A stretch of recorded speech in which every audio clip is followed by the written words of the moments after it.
अल्लाह ताला अन्हु ने देखा कि हजरत फातिमा रजी अल्लाह ताला अन्हा के हाथ में सिर्फ पानी के अलावा कुछ भी नहीं था। ऐ फातिमा, क्या तुम जानती हो कि तुम कैसा इम्तिहान दे रही हो? खुद भूखी रहकर दूसरों को खाना खिला रही हो। अल्लाह तुम्हारे इस सब्र को कबूल करेगा।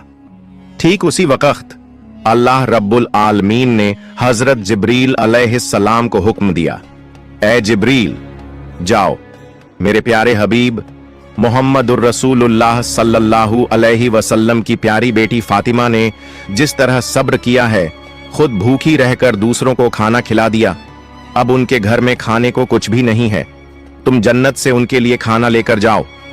यह हुक्म मिलते ही हजरत जिब्रील अलैहिस्सलाम जन्नत से रोटियां, खजूर और शहद लेकर इंसान के रूप में हजरत अली रजी अल्लाह ताला अन्हु के घर के दरवाजे पर हाजिर हुए।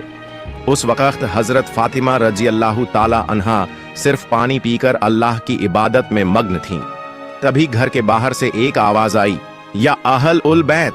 यह आवाज सुनकर हजरत अली रजी अल्लाह ताला अन्हु चौंक गए। जब उन्होंने घर से बाहर निकलकर देखा तो वहां एक नूरानी आदमी खड़ा था जिसके हाथ में एक बर्तन था। हजरत अली रजी अल्लाह ताला अन्हु ने पूछा, आप कौन हैं? उस नूरानी आदमी ने जवाब दिया, मैं अल्लाह की तरफ से भेजा गया एक फरिश्ता हूं। जिस तरह तुमने अपनी भूख को सहकर दूसरों को खाना खिलाया, उसी तरह अल्लाह ने तुम्हारे लिए जन्नत का रिज़्क भेजा है। यह सुनते ही हजरत अली रजी अल्लाह ताला अन्हु का दिल कांप उठा, उनकी आंखों में आंसू भर आए। फिर हजरत जिब्रील अलैहिस्सलाम खाना देकर वहां से रुखसत हो गए। हजरत अली रजी अल्लाह ताला अन्हु वह खाना लेकर घर में दाखिल हुए और कहने लगे, ऐ फातिमा, देखो देखो हमारा रब कितना महान है, उसने हमारे लिए जन्नत से रिज़्क भेजा है। यह सुनकर हजरत फातिमा रजी अल्लाह ताला अन्हा धीरे धीरे वहां आईं और उस खाने को देखकर सिजदा में गिर गईं।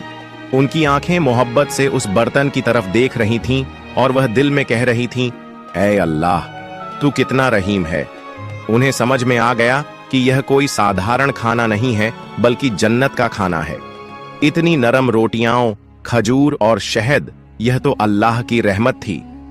इस खबर से पूरा मदीना गूंज उठा कि हजरत फातिमा रजी अल्लाह ताला अन्हा के घर में अल्लाह की तरफ से जन्नत का खाना आया है।